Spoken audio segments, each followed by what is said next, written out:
سب سے بڑی بات یہ ہے کہ جو ایشو ہے یہ اس میں نیشنل کانفرنس کا کوئی رول نہیں ہے۔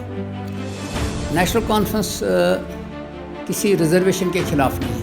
پہلی بات یہ ہے کہ جو چیزیں ہو رہی ہیں اس میں محبوبہ جی بھی شامل ہیں۔ سپریم کورٹ کی گائیڈ لائن ہے کہ ریزرویشن 50% سے زیادہ نہیں ہونی چاہیے۔ ختم کرنے کے لیے ووٹ دیا لوگوں نے، اس کو لوگوں نے وہاں پہنچا دیا جہاں وہ واپس نہیں آئی ہے۔ بکروال ایس ٹی کے ساتھ پہاڑی بھی جڑ گیا تو 10% ادھر بھی گیا۔ اب اس کو بیلنس کرنا اور ریشنل کرنا شاید آسان نہیں ہے۔ سپریم کورٹ اس میں اچھا فیصلہ دیتی تو ہم کیوں اس میں الجھیں؟ اگر سپریم کورٹ کا فیصلہ ہے، سپریم کورٹ کی گائیڈ لائنس ہیں کہ مور دین 50% ریزرویشن نہیں ہونا چاہیے۔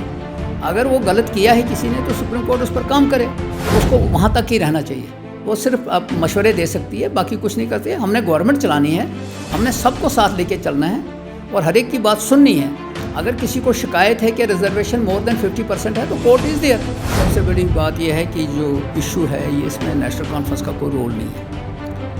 نیشنل کانفرنس کسی ریزرویشن کے خلاف نہیں ہے، لیکن سپریم کورٹ کی گائیڈ لائن ہے کہ ریزرویشن 50% سے زیادہ نہیں ہونی چاہیے۔ اب جو ریزرویشن ہے جس کا موٹے طور پہ اندازہ لگایا جا رہا ہے کہ شاید 50% کو ایکسیڈ کر رہی ہے، اور اس میں جو جنرل کیٹیگری کے نوجوان ہیں جو پڑھے لکھے ہیں وہ اگریوڈ ہیں، وہ محسوس کر رہے ہیں کہ ان کے ساتھ زیادتی ہو رہی ہے۔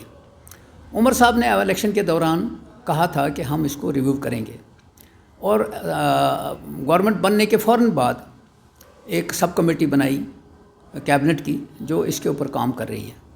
اس سب کمیٹی کو کہا گیا ہے کہ ودن 6 months باضابطہ طور پہ وہ ایک اپنا ویو دے دے، کیونکہ کوئی بھی چیز جب مارکیٹ میں آتی ہے تو اس کو حل کرنے کے لیے ایک سسٹم ہے، طریقہ ہے۔ آربیٹریری سسٹم نہیں ہونا چاہیے، ون سائیڈڈ نہیں ہونا چاہیے۔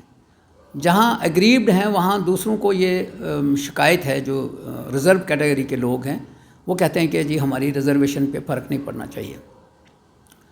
اس بیچ میں گورنمنٹ کی یہ ذمہ داری بنتی ہے کہ وہ سپریم کورٹ کی گائیڈ لائنز کے حوالے سے 50% سے زیادہ ریزرویشن نہ ہو۔ جہاں تک آپ نے کہا ریزرویشن آر بی اے والوں کو 20% تھی، اور 20% میں ہر طبقے کا نوجوان اس میں شامل تھا۔ اس میں یہ بھی تھا، برہمن تھا، راجپوت تھا، سب تھے۔ اور اس کے بعد جب انہوں نے وہ گھٹائی تو ان کے ساتھ زیادتی ہوئی، لیکن سائمنٹنسلی گجر بکروال ایس ٹی کے ساتھ پہاڑی بھی جڑ گیا تو 10% ادھر بھی گیا۔ تو اب اس کو بیلنس کرنا اور ریشنل کرنا شاید آسان نہیں ہے، لیکن لوگوں کے سامنے لانا ضروری ہے کہ ٹوٹل ریزرویشن مور دین 50% ہونی چاہیے، نہیں ہونی چاہیے۔ تو اس لیے آپ نے جو سوال کیا ہے اس کا جواب یہی ہے کہ حکومت اس پر کام کر رہی ہے۔ آنے والے دنوں میں دیکھیے جو رپورٹ آئے گا وہ اسمبلی میں ڈسکس ہوگا، وہ باضابطہ طور پہ اس کی رپورٹ تیار ہوگی، لوگوں کے سامنے آئے گی۔ سپریم کورٹ اس میں اچھا فیصلہ دیتی تو ہم کیوں اس میں الجھیں؟ اگر سپریم کورٹ کا فیصلہ ہے، سپریم کورٹ کی گائیڈ لائنس ہیں کہ مور دین 50% ریزرویشن نہیں ہونا چاہیے۔ اگر وہ غلط کیا ہے کسی نے تو سپریم کورٹ اس پر کام کرے۔ آخرکار کورٹ کو تو وہ کرنا ہے۔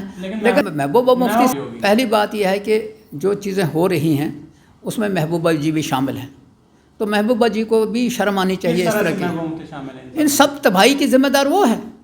اس سب اگر وہ اس وقت 2016-17 میں یہ فیصلے نہیں کرتے یہ صورت نہیں ہوتی۔ لیکن وہ کہہ رہے ہیں ہمارا مسئلہ سٹینڈ پر کلیئر ہے، ریزرویشن کو ختم ہی کر دینا چاہیے۔ نہیں، وہ تو پھر لوگوں نے اس کو دیا ووٹ، اس کے اوپر اس کو ختم کرنے کے لیے ووٹ دیا لوگوں نے، اس کو لوگوں نے وہاں پہنچا دیا جہاں وہ واپس نہیں آئی ہے، تو اس کو وہاں تک ہی رہنا چاہیے۔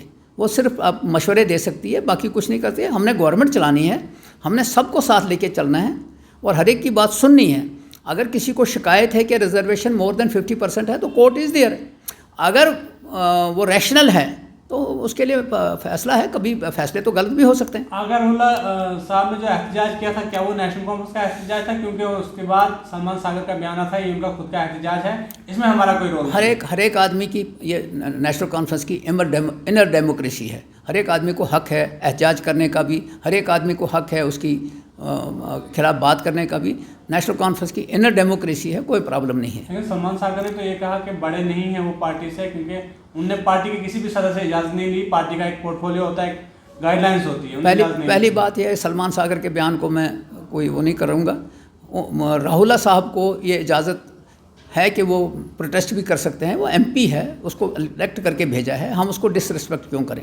سلمان ساور کا اپنا بیان ہو سکتا ہے۔ ایلیگیشن تو یہ بھی لگائے گی کہ اگر اللہ کو احتجاج کرنے کی کیا ضرورت تھی؟ وہ اپنے سی ایم سے بات کرتے ہیں، ان کی حکومت تھی، تو باہر احتجاج کر کے ڈرامہ کرنے کی کیا ضرورت ہے؟ اس بات کا جواب اگر اللہ ہی دے سکتا ہے، تو میں نہیں دے سکتا، لیکن یہ ہے کہ انر ڈیموکریسی بھی ہوتی ہے، مجھے بھی حق ہے کہ اگر میں کوئی چیز نہیں ہوں تو میں احتجاج کر سکتا ہوں۔ کیا یہ حقیقت ہے کہ اگر اللہ صاحب سی ایم صاحب سے بات کر کے اس مسئلے کو جو ہے بات چیت کے ذریعے بھی حل کروا سکتے ہیں، احتجاج کرنے کی ضرورت نہیں پڑتی؟ پہلی بات یہ ہے کہ جو طریقہ اس نے استعمال کیا وہ ڈیموکریٹکلی ٹھیک ہے، تو باقی رہا کس وقت کیا چیز کرنی چاہیے وقت بتائے گا۔